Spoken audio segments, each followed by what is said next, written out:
Maayong adlaw. Tatakay ang atong USAP Scholar sa ilang proyektong literacy program ngadto sa mga kabatan-unan.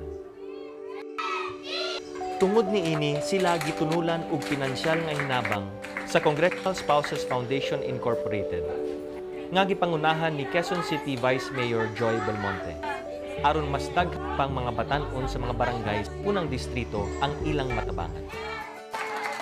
This is an excellent program, and I guess and I hope that members of the Congressional Spouses will replicate this program. They are a living testament that no matter who or what we are in life, no matter our age or economic status, there's always something that we can do for others and for the community. The last day tomorrow. Kini si Congressman Carlo Nograles sa Tatakay.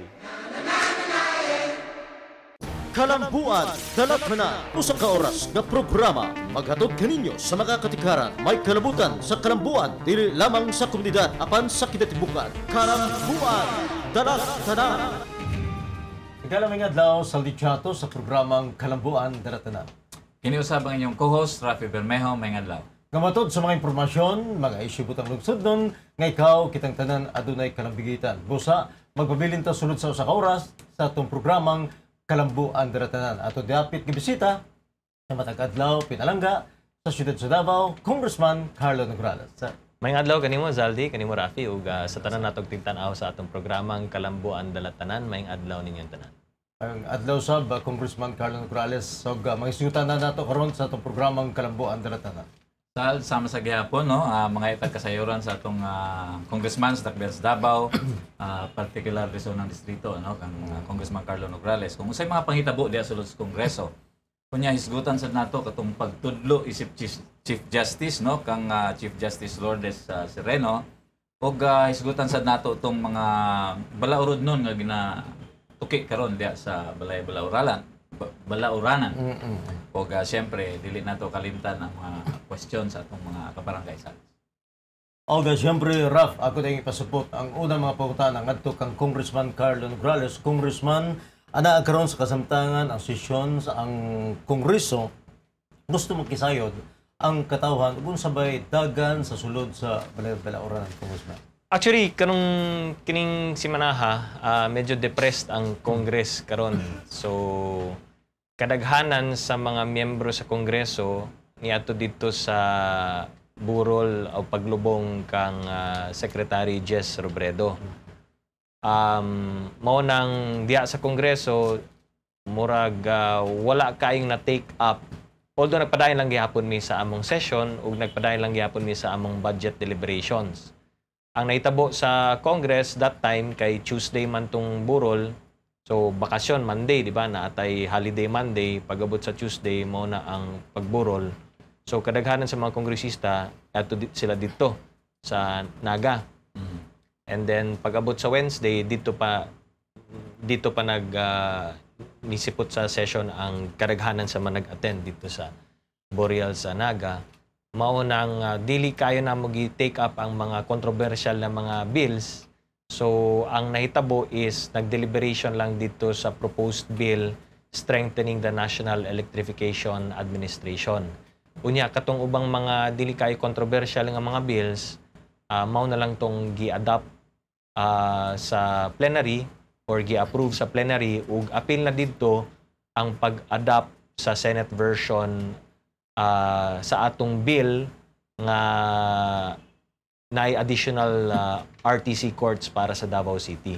So sama sa akong gisulti the last episode nato, ang buhaton lamang sa House of Representatives para wala na daghang istorya is i-adapt na lang namo ang Senate version niya ng maong bill nga dugangan na og additional 3 ka regional trial courts ang siyudad sa Davao. So Tuesday or Wednesday tingali to na na-adapt ang maong version sa Senate. So, diretso na lang to sa Presidente para sa iyang pirma. And so that means within the month, human mapirmahan na sa Presidente and give it about 15 days, mahimo na gid siyang balaod. And then that's why kinihanglan na ako karon magkonsulta sa Hall of Justice diri sa Davao City kay para among hisgutan kung unsay plano nato sa tulo ka additional drugs courts, regional trial courts para sa Davao City. Mo na siya. And then of course, ang kinihanlan natong infrastructure na para ni ana, no? Kinihanlan nato magtukod og bagong building para mag-house ni anang bagong korte. Ang usa sa pinakapalangga nga sekretaryo nga si GC Robredo mipanaw na og hatagan kini siya og pasidungog ang posthumous Philippine Legion of Honor usa ka matang sa award nga dili na kinahanglan ang Congress approval. Nganong day Congressman Carlo Nograles lisod ba ay mangayo og Congress approval aron matagan og award si kanhi Secretary GC Robredo? Para kay Secretary Robredo, of course, tungod sa nakita natong outpouring of support para kaniya, dili man lisod kuhaon ang congressional approval para ana. Ang nakita lang siguro nako, ang rason is tingali ang presidente gusto siya maghatag og kining award kang Secretary Robredo nagikan sa executive branch. So, tungod kay si Secretary Robredo is gikan sa executive branch, ang presidente gamit ang iyang gahom, gusto siya na makahatag og award sa iyang kalihim nga appeal pod sa executive branch, na way labot ang legislative branch. I think that's the real reason why gusto siya na murag personal isip presidente makahatag siya og award na dili na moagi og laing pang branch, laing pang ahensya. Gusto siya na siya mismo personally tungod kay iya man tong kalihim, iya man tong secretary. So secretary of DILG. So gusto siya na gikan gyud sa iyaha o gikan sa iyang opisina, which is the office of the president, na moy murag head office, pinaka chief executive diha sa executive branch. Pero diri sa House of Representatives, nag-adopt pod mi og resolution conferring to Secretary Jesse Robredo the Congressional Medal of Achievements.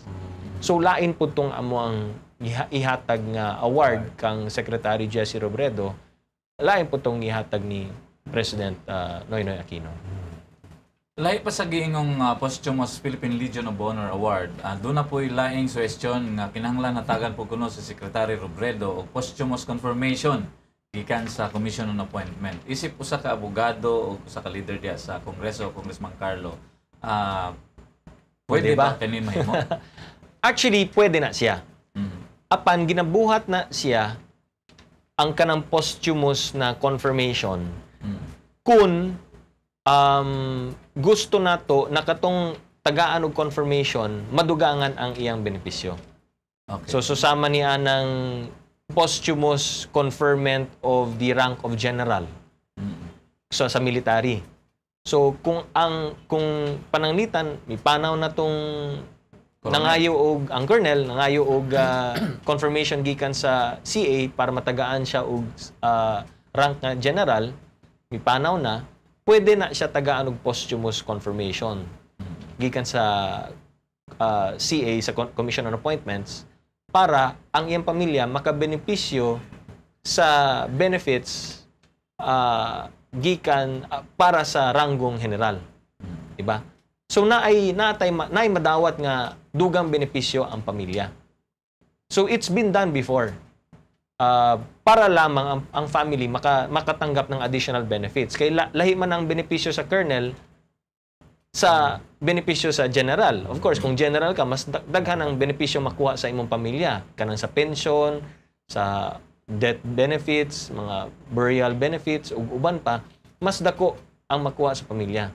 In the case ni Secretary Jesse Robredo, wala may dugang benepisyo makuha kung tagaan siya og confirmation sa Commission on Appointments. Which is why, I think the last statement gikan sa CA is dili na sila mo confer og confirmation. Dili na sila mo hatag og confirmation diha sa appointment ni Secretary Jesse Robredo tungod kay wala may dugang benepisyo makuha ang pamilya. The schedule was August 30 dapat ang hearing para sa confirmation ni Secretary Jesse Robredo. But nahitabo last August 18 ang aksidente, ang disgrasya nahitabo man August 18. So wala gid siya nakaabot sa August 30. Pero mao lagi to ingon naman sa misis ni Secretary Robredo, dili naman daw kinahanglan because as far as everybody is concerned, si Secretary Jesse Robredo was a very good Secretary of the DILG. Ug ang outpouring of support gikan sa katawhan, gikan sa Pilipino, katawhang Pilipino is more than enough confirmation na gikinihanglan sa pamilya ni Secretary Jesse. Okay. Gikan sa imong kaugalingong panglantaw, Congressman Carlo, unsa pud ang angay himuon aron mahimo kang usa ka maayo nga DILG secretary ug unsa pud kaha ang mga kalidad sa tawo nga mopuli kang Secretary Robredo? Well, because the position is Secretary of Interior and Local Government, advantage kayo kung naa kay extensive experience in local government. So dako kayong tabang ka na kay kung daghan or dako ang or taas ang imong eksperyensya isip usa ka local executive, local chief executive, magamit nimo ang imong learnings isip local chief executive diha sa paghatag og kabaguhan ug paghatag og leadership sa paggunit nimo ni anang maong posisyon isip Secretary of Interior and Local Government. Ikaduha, tungod kay ang DILG Secretary ang mugunit pud sa mga kapulisan, kinihanglan na pud kay extensive experience in dealing with the PNP, the Philippine National Police. So, kung naa may mga kabaguhan, naa may mga programa na para sa atong kapulisan, dapat ang atong Secretary of Interior Local Government must also have the capacity to do that. And but of course, we have to be practical. Ang secretary, for all intents and purposes, is an extension of the president. Mao lang gina siya. That means the secretary must have the total trust and confidence gikan sa Pangulo. Kay alter ego na sa Pangulo eh. Di ba? So kini mga qualifications, okay na siya, pero at the very minimum basic requirement is total trust and confidence gikan sa Pangulo. Kining bag-ong secretary sa Interior and Local Government karon mahimong very sensitive post ni tungod kay padulong nata sa eleksyon. Di ba? Humaniana, siya pud ang mugunit gikan sa katapos sa pagkahuman sa bag-ong eleksyon 2013 up to 2016. So, kining Secretary of Interior and Local Government, siya ang mura og bridge gikan sa opisina sa Pangulo padulong ngadto sa atong mga probinsya, sa atong mga syudad, sa atong mga munisipyo, sa atong mga kabarangayan. Siya ang nagagunit ni ana ug siya pud ang mugunit sa mga kapulisan. Siya ang extension office sa presidente na mugunit sa mga kapulisan nato, mga PNP. Ug ang tibuok istruktura sa PNP. So, very sensitive position na siya going into an election and very sensitive na after the election, going into the next presidential election in 2016. And I suspect na ang pilion sa presidente would be someone na who will have kanang naay ginatawag na naay political sense. Okay, dumong nato pirmi na kinihanglan gikan sa LP party, etc. So, it all boils down to politics lang gyapon. Political lang gyapon. Pero of course, ang pilion sa presidente is someone who has the basic qualifications, na knowledge, na experience sa local government, na experience sa PNP, na knowledge sa PNP, who has experience in government, etc., etc. But at the end of the day, someone who has his total trust and confidence. Usa sa pinaginiskutan karon sa nasod mo ang pagtudlo sa bag-ong ulos sa judikatura nga mao si Chief Justice Maria Lourdes Sereno. Sa tanaw nimo, Congressman Carlo Nograles, may kaha ang pagkapili ni Presidente Daniel Aquino? Chief Justice Sereno has all the qualifications na gikinihanglan nimo para sa usa ka Chief Justice. First and foremost, Associate Justice na siya. So, buti pa sabot, tungod kay Associate Justice na siya, naa siya basic qualifications para mahimong Justice of the Supreme Court. She has a degree in economics gikan sa Ateneo de Manila. Naa siya law degree gikan sa UP College of Law. Naa siya master's degree in law gikan sa Michigan. And then nagtudlo po siya sa UP. Professor po siya sa UP for about 19 years, I think. Siya ang pinakaunang appointee ni President Aquino diha sa Supreme Court. And now she's the first female Chief Justice nato diri sa atong Supreme Court. again, no, ang piliun sa presidente, syempre, someone na naa siya'y confidence. Aside from the basic qualifications, it really boils down to kinsa ba ang kung na ako'y gustong baguhon kay pagbabago man ang ilang gusto, na ikabaguhan silang gustong i-implement diri sa Supreme Court, na sila yung mga pagbabago na gusto nilang ibutang diha sa pagpadagan sa Supreme Court. So, syempre, ang iyang pilion, katong nakita niya na makahatag yun og kabaguhan diha sa Korte Suprema. If you look at the structure diri sa Supreme Court karon, tulo lamang ang appointees ni President Aquino. Ang uban diha, puro appointees sa past administration. Si President Gloria Macapagal Arroyo. So, alang man, kinsay pilion niya dito? Ang appointee ni President Gloria Macapagal Arroyo or gikan sa mga appointees niya? Now, nagasulti na i-pressure gikan dito sa during the time na nagapili pa sila og kinsa mo puli kang Chief Justice Corona, na yung mga pressure na yung mga nagasulti na kinihalan insider daw ang kuwaon. O syempre, di insider ang gikuha ni Presidente niya. Ang insider na gikuha niya is katong siya gyud mismo ang nag-appoint. It just so happens na ang iyang gi-appoint isip Chief Justice is ang first appointee po niya diha sa Supreme Court. So, actually, it all boils down. Kung ikaw ang appointing officer, natural man yun na. Kung ikaw ang appointing officer, kinsa may piliun nimo, katong naa kay pagsalig or katong dili kay ka sure, diya gyud ka sa naa kay pagsalig. So, mao ang nahitabo. Ang usa ka issue batok sa bag-ong Chief Justice Congressman Carlo Nograles mao ang iyang edad. Sa edad nga 52 anyos nga magpabilin siya isip Chief Justice hangtod sa sunod 18 pagka tuig o hangtod 2030. Unsa may anaa sa imong hunahuna may kalabutan sa mga issue, Congressman Carlo? Di ba that time na nagapili pa sila kung kinsa ang mupuli kang Chief Justice Corona, na ay two schools of thought. Iyon sila na duha lang na, either mupili ta og idaran na or mupili ta og bata. Kung mupili tag idaran na, ang advantage niya na medyo dili kaayo taas ang iyahang paggunit as Chief Justice, so makapuli pa ka og lahi na pod. Diba? So at least makatilaw pod siya ng Chief Justice siya, gamay unya human pag abot sa 70, retire na siya, pili na patog lain. So you're kind of hitting two birds with one stone, matod pa nila. Or magpili tag batanon, kanang bata-bata pa, kay para mas taas ang iyang termino, kay para kung unsa may mga kabag-uhan ang gusto nimong i-implement diha sa judikatura, ang implement diha sa Supreme Court or even the whole judicial branch, ma-implement pa niya kay taas ang iyahang panahon. But of course, ang disadvantage niya na kung dili pud maayong paggunit, antos gyud ta og taas-taas, no? So it remains to be seen kung unsay buhaton ni Chief Justice Sereno. Pero tan-awon nimo ang figures. Tan-awa kining facts ang nakbutang, the facts that we are presented with.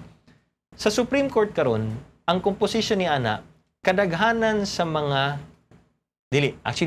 tanan sa mga justices sa Supreme Court naa na sa 60 and above.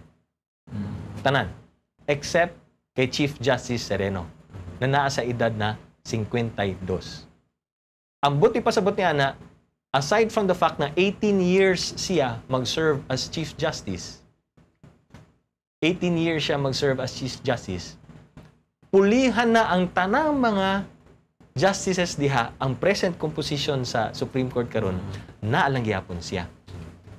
So what is the advantage? The advantage is she will be Supreme Court Chief Justice for a very long time, so much so na magkambyo-kambyo na og mga justices diha sa Supreme Court, siya lang gihapon ang primo inter pares.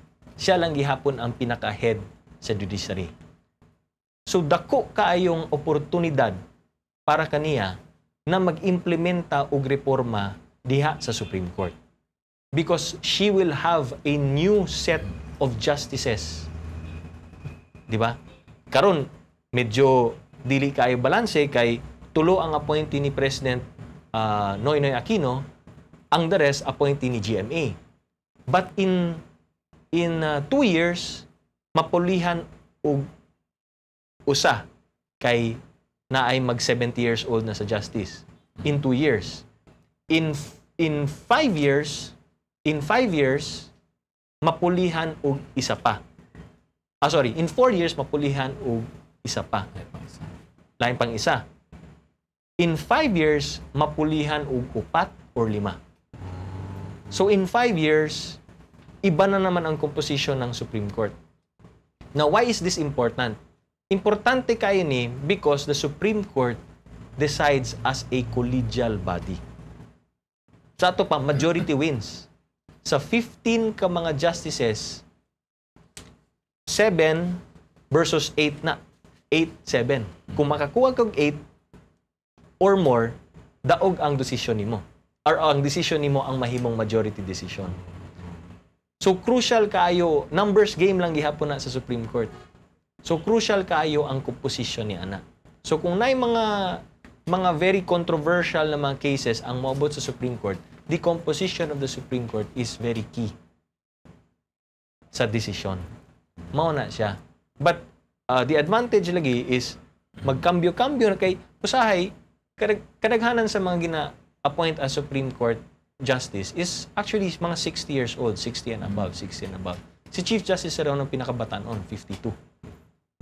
So, in other words, basin naay mga tendencies na sa usa ka posisyon na justice, katulog puli na alang gihapon si Chief Justice Sereno as Chief Justice of the Supreme Court. Tulo ka presidente, aside from Pinoy, tulo ka presidente, she will be serving under 3 more administrations aside from President Noynoy Aquino.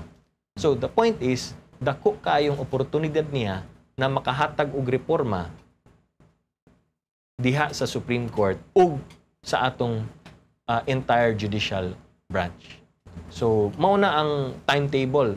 4 years, 5 years, 6 years, she will have new justices in the Supreme Court for the reforms that she wants to put in the judicial branch. Okay. Apan lahi pa sa kining issue sa edad, Congressman Carlo, no? Doon na pa ilaing seryoso nga mga issue sama sa kaso sa Hacienda Luisita na nakaroon sa Korte Suprema, no? Ug kining kaso sa Coco Levy. Unsa sa tanaw nimo ang angay himuon ni Chief Justice Sereno aron mawala kining mga pagduda, no, nga bias yang ngadto pabor sa presidente, Congressman? Simple lang, you just decide according to law. Ang decision lang nimo must be based on the facts, must be based on the law, and your interpretation of how the law should apply to the facts. Mawala na siya. Because kining mga suspicions, dili man gyud na siya mawala. Diba? Magpabili lang man gihapon na whatever you do, whatever you say, na lang gihapon yung mga suspicions. So the best thing to do is just really decide according to your conscience, decide according to the facts, decide according to the law, decide according to ang sa pagkaintindi mo, pagka-interpret mo ng law. At the end of the day, dili man lamang siya ang magdesisyon. Kay 15 justices good na. 15 justices, majority wins. So mo na siya, just decide according to the law and the facts. Plus, wag mo impluwensyahin ng iba. Kay kini karong composition sa Supreme Court, medyo interesting ang dynamics ha. Kay lain ang nag-appoint sa uban, kadaghanan, unya pipila lamang, tulo lang ang i-appoint ni President Aquino, plus may one more vacancy na pwedeng i-appoint ni President Aquino. O gani karon ang JBC is already undergoing the process of picking out kung kinsa ang ilang i-recommend diha sa presidente. So, magkakaroon ng 4 appointees si President Noynoy Aquino versus the other appointees na gikan kang President Gloria Macapagal Arroyo. So, that's really part of check and balance. Diba? Mao nang gwapo kay check and balance. Gwapo ang dynamics kay check and balance good na ay gikan, diba? So, it will be a decision of a collegial body. So, wag lang siya mag-influensya. Just do not influence the other justices. You just decide according to how you want to decide. And then, tingnan natin kung sino ang majority wins dyan. Then, yun ang mangyayari. Okay. Matod ni Chief Justice Sereno, Congressman Carlo, nga panahon na para obserbahan katong sa Korte Suprema, no, katong giingon nga dignified silence. Sa tanaw nimo makatabang ang iyang plano sa giingong transparency diya sa atong panggobyerno, Congressman? I think so. I think the Chief Justice as a person, no, must be detached from media. Di ba? Dapat dili siya media darling, dapat dili gyud siya nagapa-interview sa media, dapat di gyud siya nagahatag sa iyang, di ba, kining mga opinion Mag-decide lang. Ang trabaho nimo mag-decision lang ka. So, that's really the proper move. Sakto tong iyang gisulti. Dapat dignified silence good as Chief Justice. Na mong yun sila, what about transparency and accountability? Na may sistema. Na spokesperson ang SC, di ba? Na Supreme Court spokesperson diha. Plus, the fact na kung mag-decision ang Supreme Court, and any court for that matter, nakapen man ang desisyon. Nakasulat man ang desisyon. So whatever questions you have, dapat diha nimo makita ang matubag ang imong mga pangutana diha sa imong pagbasa kung unsay desisyon gikan sa Supreme Court. So mao ning desisyon. Perteng taasa, 15 pages, 20 pages, 30 pages, 50 pages, 100 pages nga decision. Mao na siya. Kinitanan, you want to know the facts? It's there in the decision. You want to know the issues? Naa sa decision. You want to know the reason bakit ingon ana ang pagdesisyon? Nandiyan sa decision. You want to know kung sino nagboto for or against? Naa sa decision. Gusto kang mahibalo kung say dissenting, concurring opinion gikan sa mga justices? Naa sa decision. Now, if you want maliwanagan ka, adto ka sa Supreme Court spokesperson.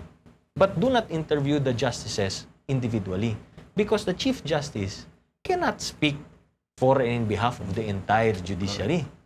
Then, isa pa ka issue is, kinsa siya maghatag og interview. Hatag siya interview diri sa usa ka media outlet. Magselos ang uban kay na exclusive.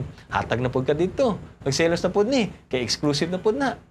So, lisod kaayo. That's why sakto to. Dapat the Chief Justice must detach herself from all or any media interviews. Let the Supreme Court as an institution do all of that anyway na may sistema para makahatag og ingon anang klase nga mga kining mga interview or whatever. Let the Supreme Court as an institution speak.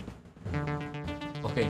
Sals, daghan pa tag isgutan, no? Apan hatagan sa natong panahon og gamay, no? Kining atong mga pahinumdom sa atong pagbalik atong isgutan katong mga ginatawag og pending legislations diya sa House. Ay maghawa, balik data. Kalambuan, Dalatana.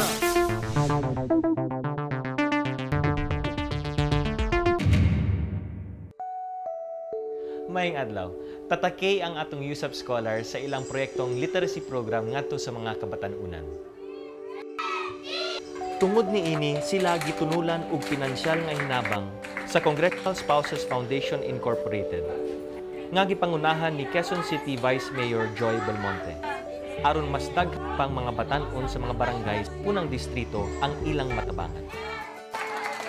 This is an excellent program, and I guess and I hope that members of the Congressional Spouses will replicate this program. They are living testament that no matter who or what we are in life, no matter our age or economic status, there's always something that we can do for others and for the community. The last day tomorrow. Kini si Congressman Carlo Nograles sa Tatakay.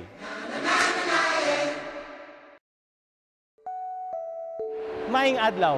Tatakay ang atong proyekto nga University of Southeastern Philippines Sports and Cultural Center alang sa atong syudad. Kini mao'y labing una ug nag-inusarang edipisyo sa Dakbayan diin masigo ang hangtod 8,000 katumatambong sa mga dagkong kalihukan sama sa padula, konsyerto o pasundayag. Ang pundo nga matigom igahin ngadto sa padayong pag-eskwela sa USEP Scholars. We need to give you a world-class facility so that you will have the opportunity to really be a champion not only in the Philippines but in the whole world.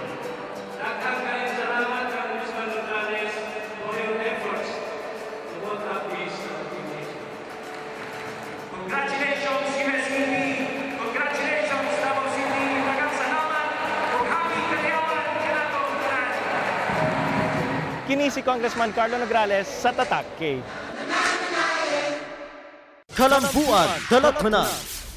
Balik ta sa atong programa, ang Kalambuan Dalatanan, Sals, atong nabiyaan tong atong mga pangutana kabahin sa katong mga pending legislations diya sa Kongreso. Sals. Okay, Congressman Carlo Nograles, hisgutan nato mga balaod nun nga inyong ginatuki karon diya sa Kongreso O na siyempre, ang paborito natin iskutan, ang Reproductive Health Bill.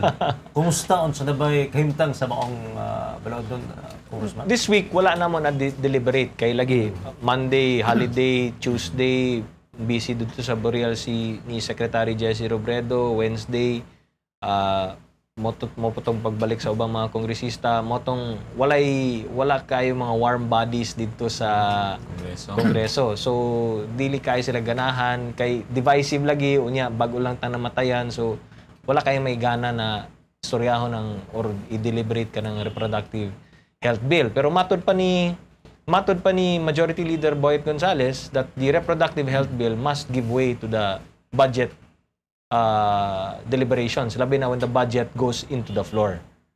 So, ang nabili na lang nga oras para sa deliberation sa reproductive health is September 3, 4, and 5. Kay pagpatak sa September 10 onwards up to September 20, diha na ma-sponsoran ang budget, 2013 budget sa floor. So, puro budget lang among pag-usap, ang among hisgutan dito sa floor. Wala na ilain. And then after that, pag abot sa September 20, mag-votation na kami sa on second reading for the 2013 budget. And then mag-break na pud mi. And then balik na pud mi sa October 15 ang votation namo sa budget on third reading. So balik mi sa October 15, something like that. Kunya mo na lang pud to ang nabiling nga oras para before October 15, October 8 DI. So, 8, 9, 10, pwede po nila i-insert dito ang reproductive health bill.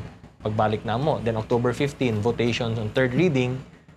So, I don't know. Pero ang priority karon sa Kongreso is the budget. Dili ang reproductive health. Sa diyang ipasibog sa Speaker ang pag-discuss o discussion kalabutan sa RH Bill, Congressman Carlo Nograles. Gilantaw kini sa mga misupak sa RH Bill nga usa kini kalakang sa pagdilatar sa maong balaod nun. Ang ngay mga sabton ang pagdilatar sa maong nining sama sa ilang observation, Congressman Carlo? Well, ang usapan manggod is that kinihanlan mag-set usa mi og ground rules. Ang kinihanlan mag-meeting daw usa ang mga anti-RH o mga pro-RH kay para hisgutan, para mas hapsay ba ang discussion. Kay nasamok na lagi, daghan na kayong away, personal na kayong away, murag unya naanay mga nahitabo na dili nato gusto. So kinihanlan mag-set usa daw og ground rules. Pero sa kasamtangan, wala pa man mag-meet ang anti-RH o ang pro-RH. Wala pa na set na mga ground rules. Human mao lagi ni ang schedule namo is budget deliberations, mag-break mi sa September 20, mag-file mi sa among certificate of candidacy pagpatak ng October 1 to 5, human balik na pud mi sa Kongreso October 8, and then by October 15 pagkabotohan na pud namo ang 2013 budget on third reading. So 15, 16, 17 pagpatak sa October 20, break na pud mi up to November 4 to give way dito sa All Souls and All Saints Day. So, na ay mga small windows of opportunities na masingit ang RH, which is September 3, 4, and 5, and possibly October 8, 9, and 10. So, diri pwede masingit. But, ang usapan is kinihanlan mag-ground rules usa mi. Mag-meeting usa ang anti and ang pro-RH. But right now, wala pa may meeting nga nahitabo. So I really don't know, no? Alam mo naman may mga usapan na ganyan, human August 7 ang himong August 6. So hindi rin natin alam base na bulaga dihang mahitabo. Bulagaon na pod mi. I don't know. So but so far mao ni ang mga nahitabo karon sa Kongreso regarding the RH bill. Okay, 5 na lang kasi mana, Congressman Carlo, umabati na nato ang kainit sa eleksyon, no? Human kini ma-file no sa mga kandidato nato ang ilahang certificates of candidacy para karong 2013 nga pinili ay. Ang pangutana, kung makadugang ka o makadugang ba kini sa kalangan les pag-aproba sa RH bill, Congressman Carlo? Mao lagi na. These are the schedules, mao ni ang mga schedules na nakita nato. So I really don't know. Na mga small windows of opportunities na pwede nilang isingit, but I really don't know. Okay, lain pang balaod nun di sa House, Congressman Carlo, mao ang Freedom of Information Bill. Unsa man pud ang kahimtang karon sa FOI, Congressman? Right now, wala pa ma-report sa Committee on Public Information ng FOI. But na kung ipasabot, kinihanlan man gud i-report na sa committee ba kay para ma-sponsoran na nila dito sa floor. Now, as far as I know, wala pa siya ma-sponsor sa committee ba, wala pa siya ma-approve sa committee ba, o wala pa siya nadala dito sa plenary for our deliberations sa plenary floor. So right now, I don't know. I'm not really too sure kung unsa ba gyud ang plano nila regarding sa FOI. Sa kadaghang problema nga ginatubang karon sa diskutan ng RH Bill pa lang, Congressman Carlo Nograles, sa tanaw nimo do na pagkahay nabiling kusog ang Kongreso aron nga diskutan ang Freedom of Information Bill? I hope so. Kay ang matod pa nila, the reason why dili pa masponsoran ang Freedom of Information is because gusto nila na diha pa lamang ang daan sa komitiba, hapsay na or planchado na. No, sama sa akong giingon, naatay 117 ka mga kongresista na nagpirma sa ilang support for FOI. And that means as soon as FOI is brought to the floor, diretso arangkada na siya, mapirmahan, mabotohan na namon na siya on second reading and third reading kung gikinihanglan natong paspasan. Kana lamang sa committee level, naapay mga issues na wala nila maplansya. And ang promise nila is planchahon pa daw nila diha sa committee level kay para pag-abot sa plenary, wala na daghang mga pangutana, wala na daghang issue kay planchado naman daan, botohan na lang namo on second and third reading. So, I think that kung gikinihanlan gayod ug naagi push, mapasar ang FOI. Taliwala sa FOI o RH Bill, Congressman Carlo Nograles, kining asa kanila ang angay gyud unahon sa pag-iskut sa Kongreso? Bias ako, Zalz. Author ako sa FOI and supak ako sa RH. So, ang tubag na to, halata na kayo, di ba? So, FOI ta. Okay, lakbitan sa nato ang chart sa Congressman Carlos. Si Speaker Belmonte mingon nga nakapahinog kuno sa panahon para mag-chat sa kining pag-appoint kang bagong Chief Justice, no? Sereno. Kini aron mapadayon ang kusog nga madusok kining ginatawag natong reforma di as panggobyerno.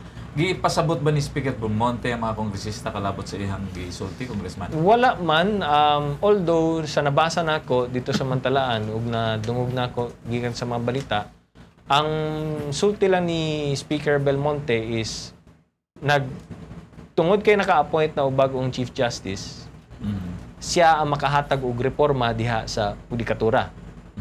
So, para ug aging pagpadayon sa maong momentum sa reforma, magkinihanlan po daw kita og charter change para makahatag po tag reforma sa atong ekonomiya.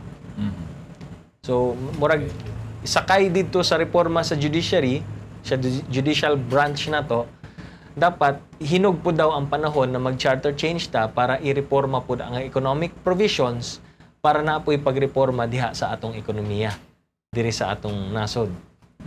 So, I think that was, in essence, the message.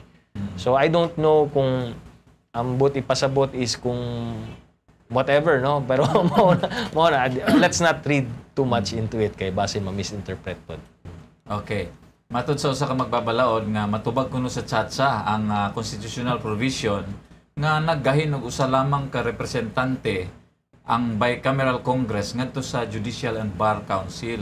Sa tan-aw nimo, Congressman Carlo, usa kini kamayong rason para maka-chatsa? Actually, si Congressman Erico Aumentado sa Bohol nag-file na og resolution. And kanang maong resolution effectively amends the Constitution and clarifies na dili pwede mag-share ang Senate ug ang House ug representante diha sa JBC. So ginaklaro gyud niya diha sa iyang resolution na bag-uhon gyud ang Constitution na magkaroon og representante ang Senado ug magkaroon og representante ang House of Representatives. Pareho mag-represent respectively sa Senado and House of Representatives diha sa JBC. So unsay buti pasabot niya na mao na siya ang ginatawag nga fourth mode. I think ito ang style yan the reason why gi-file ng mao resolution is para matestingan nila kung pwede makalusot kining ginatawag na fourth mode of amending the Constitution. Kay we know 3 modes, no? Ang Constituent Assembly or CONAS, ang Constitutional Convention or CONCON, and ang People's Initiative. Pero naay kining ikaupat, the fourth mode, na natestingan po itong last administration, pero wala siya magmalampuson, na sometimes they call the Bernas mode, which is filing a resolution and then getting the approval of the House of Representatives and getting the approval of the Senate, pero kinihanlan 3/4 sa miyembro sa House ang mag-approve sa maong resolution and 3/4 sa member sa Senate ang mag-approve sa maong resolution, and then we give it to the people to vote on kung sang-ayon ba sila or dili. So that's called the fourth mode. Never been tested, pero karon kay na-issue sa JBC, si Congressman Aumentado nag-file og resolution. Tan-awon nato ni karon kung mag-develop ba ni or naabay mga developments na mahitabo in the coming weeks. Ang mga negosyador sa Kalinaw nakigasabot o nakigisgot ngadto sa More Islamic Liberation Front Congressman Carlo Nograles. Miduol po ba sila sa Kongreso aron sigutan ang tiyatsa? Ingon mahatagan og konsiderasyon ba nga ang ilang mga demands, piplag ang mga demands sa Moro Rebels, Congressman Carlo? Wala pa. Sa akong pagkibalo, wala pa. I don't know if they went to the speaker directly or to the majority leader, pero sa mga kongresista, wala pa ko'y nadungog ngayon ana. Sa akong nahibawan, sa akong pagkibalo, ang peace panel nagpadayon lang gyapon sa ilang peace process, and wala pa sila yung mga final details kung unsay mga pagbag-o sa constitution ang gikinihanlan. So wala pa mi nakadungog og report gikan sa peace panel. Isa na lang yun ka-isgutan ng prioridad diya sa Kongreso, Congressman Carlo, ang 2013 o 2013 budget alang sa gingon nga usa sa pinakadakong trabaho diha sa Kongreso. Gigarantihan ni Speaker Sunny Belmonte nga mapurbahan sa Kongreso ang pundo alang karong sunod tuig, Congressman Carlo. Miduyog ka bas panlantaw ni Speaker, Congressman? I think kaya man kay September 10 to 20 ang among deliberations on the floor, pending, barring any unforeseen circumstances, no, acts of God, acts of nature, or whatever. Ang plano namo is September 10 to 20, deliberation on the floor. Sa September 20, votation on second reading. And then October 15, votation on third reading. In the same manner, ang Senate karon na ay simultaneous deliberation diya sa budget. Kaya para the moment na mapasar na mo on third reading, by October 15, pagpadala na mo diha sa Senado, gamayng panahon na lang ang gikinihanlan nila para maaprubahan. Remember also the Senate na i-challenge, no? Because by October 1 to 5, mo file na po na sila og certificate of candidacy ang ubang mga re-electionist diha. So, they will also be very busy sa ilang kampanya. Labi na kay ang mga senators, tibok nasod ang ilang ginabisita o ilang ginamkampanyahan. So, I think the Senate also wants to get this over and done with as soon as possible. Now, nga nung makaingon man ko na mapasar ang budget sa 2013. Kaya lagi, kitang tanan, kongresista, senators, ang talang politiko, mas gusto nila og 2013 budget na bag-o, na tinuod nga budget, kesa sa re-enacted budget na 2012. Kaya kung re-enacted, daghang shuffle-shuffle diha, daghang jumble-jumble og funds. Walan sila. So, ang 2013, mas sigurado ta na kining pondo padulong gyud sa maong proyekto. Okay, so tanang budget sa nasod alang karong sunod tuig, Congressman Carlo, 2 trillion pesos ang gipasa sa administration ni Presidente Aquino, no? Napangutan na kung doon na ba igong bahin ang Mindanao sa mga pundo, Congressman? We always say ang target nato is 30%. Now, kami sa mga sa Mindanao, ang mga kongresista sa Mindanao, we're happy that we're not really 30%, pero mapansin man namo na yung mga incremental increases. Kung atong tanawon gyud balik lang taon ug tanawon gyud nato ang tibok isla sa Mindanao na may mga incremental increases. So we're happy with the incremental increases. Basta naga-increase lang. dili lang naga-decrease. So wala pa tani abot sa 30% per department, but we're getting there, no? Bisan gamay-gamay lang, hinay-hinay lang. Basta at least naga-increase. Okay. Ang COMELEC mihulga nga sa kahimtangan election, no?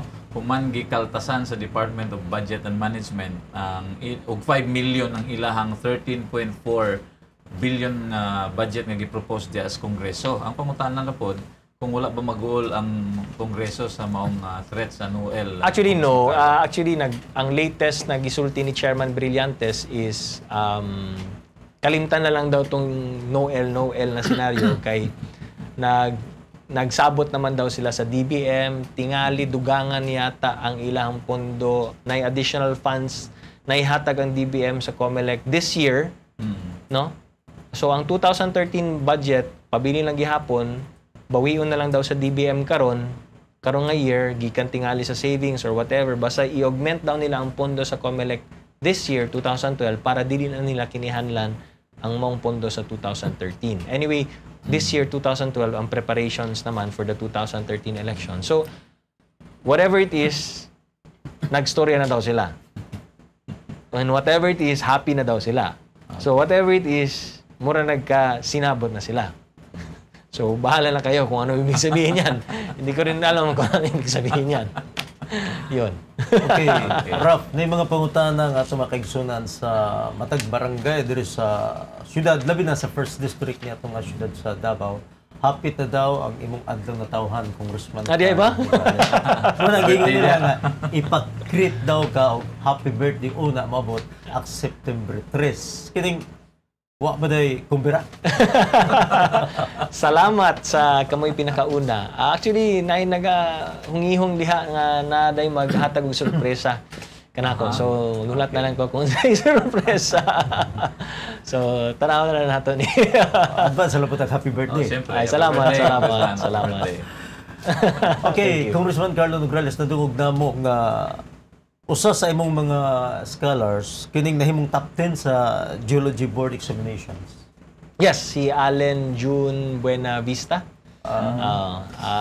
Yusep na siya.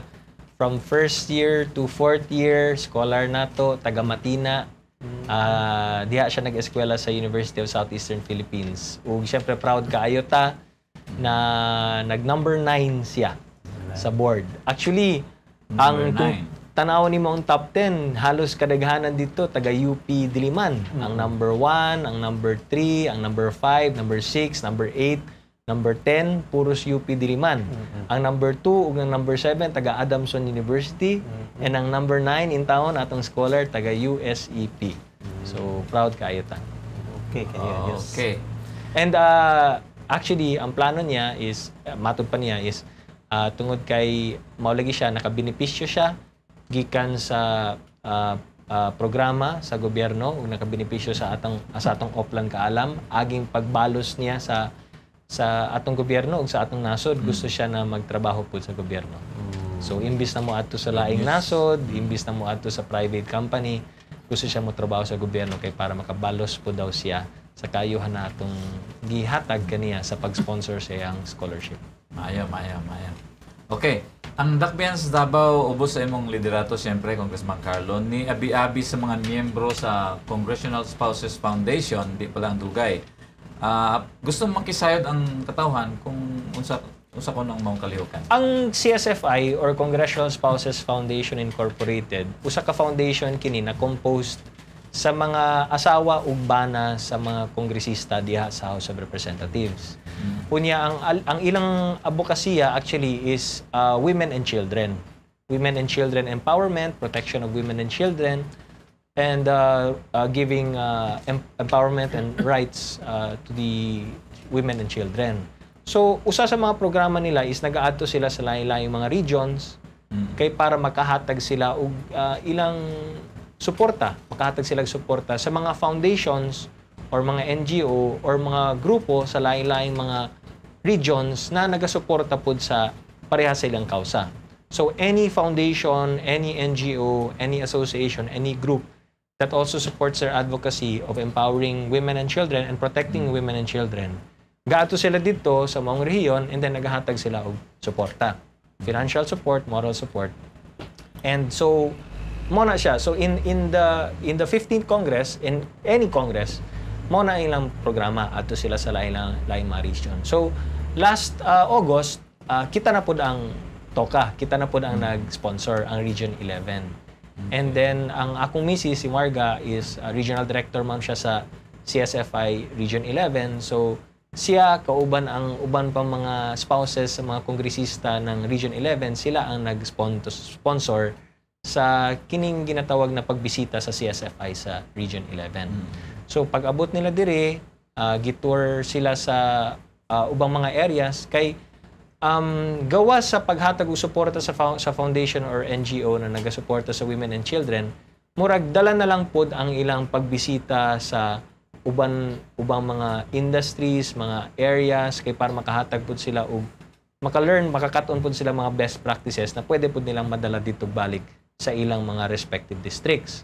So part of the program is for them to learn kining mga enterprises, mga tourism projects, mga livelihood projects that they can also bring home to their respective districts. So mga best learnings and best practices. Pag-abot nila diri sa Region 11, gitour sila sa banana plantation, gitour sila sa Tadeco Livelihood Project, gidala sila sa giant clam conservation and protection sanctuary area diha sa Samal. Abot sila dito sa Malagos para sa bird show, at tupod sila diri sa cheese factory sa Malagos. And then at abot pud sila dito sa provincial capital sa Davao del Norte, bisita pud sila sa City Hall sa Tagum, and then nagbisita pud sila sa Lit Club sa USEP.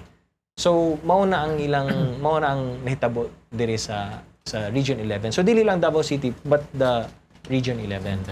The entire Region 11. So gani nagpasalamat mi sa tanang mga nag-sponsor o nag-accommodate o nagsuporta o nitabang dinhi sa pagbisita sa CSFI.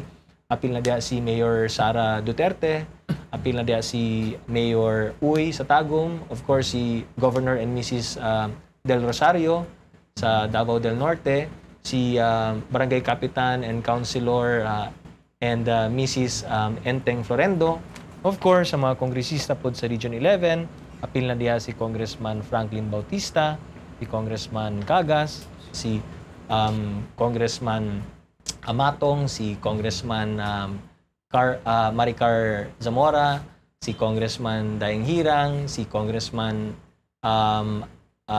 Del Rosario, si Congressman Lagdameo, si Congresswoman Milen Garcia, and of course, ang mga respective spouses nila. So, it was a very good program for CSFI, and they learned a lot. Dagan sila nakatunan, and they're very impressed sa Region 11. In fact, ingon sila that this was one of the best, if not the best visits they've had sa kining programa nila na pagsuroy sa bang mga parte din sa atong nasod. Okay, nabalitaan po namo Congressman Carlo nga kining Congressional Spouses Foundation may hatag og hinabang sa Lit Club sa University of Southeastern Philippines. Nangutanang katawan kung unsa daw ning amatang sa hinabang sa US. Kining Lit Club mong good, usa ka grupo kini sa mga scholars nato na nag-organize og usa ka literacy program para sa katong mga school children o mga children aged 8 to 11. Kunyang ang tumugtinguha gyud nila is tabangan kini mga kabataan na makabasa og tarong, makasulat og tarong, o makasulti og tarong.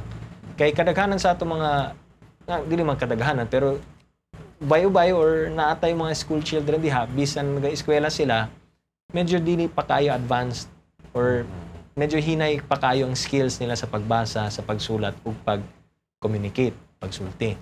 So kining Lit Club, mga scholars nato sa USEP, naghimo sila Lit Club na ang ilang advokasya mo ato sila sa usa ka lugar, and then dito mag-conduct sila og literacy program. And then ang nitabo diri is pagbisita sa CSFI, amo ni silang gi-introduce dito sa Lit Club. And then na-impress sila tungod kay kining mga scholars nato mao ni ang ilang project.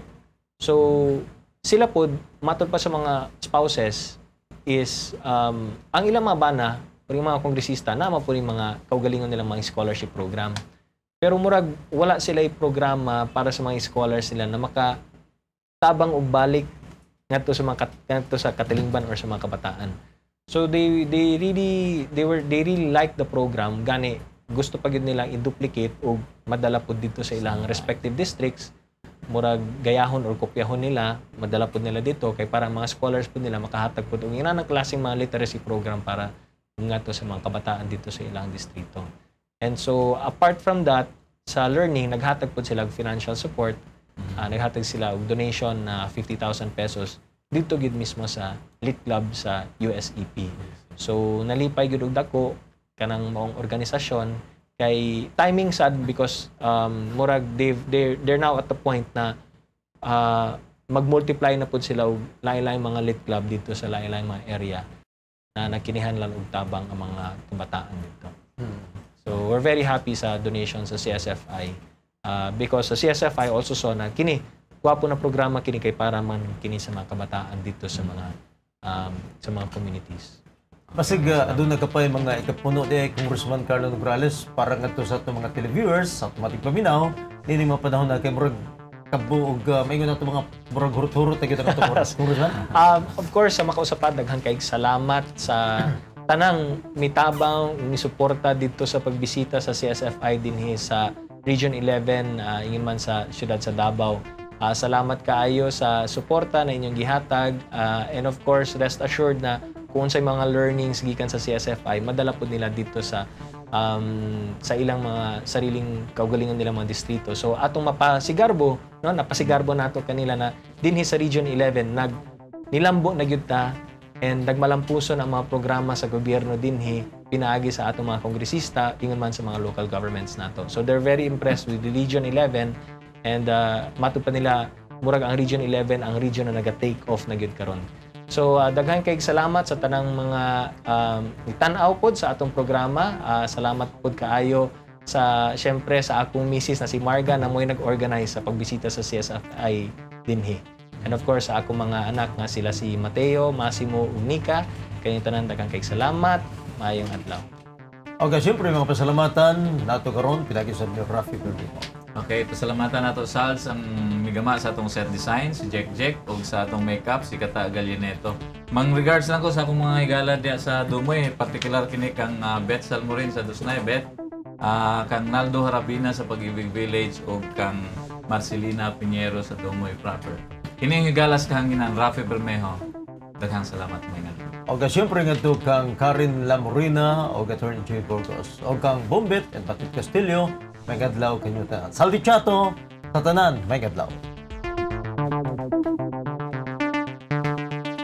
Kalambuan, Dalatana.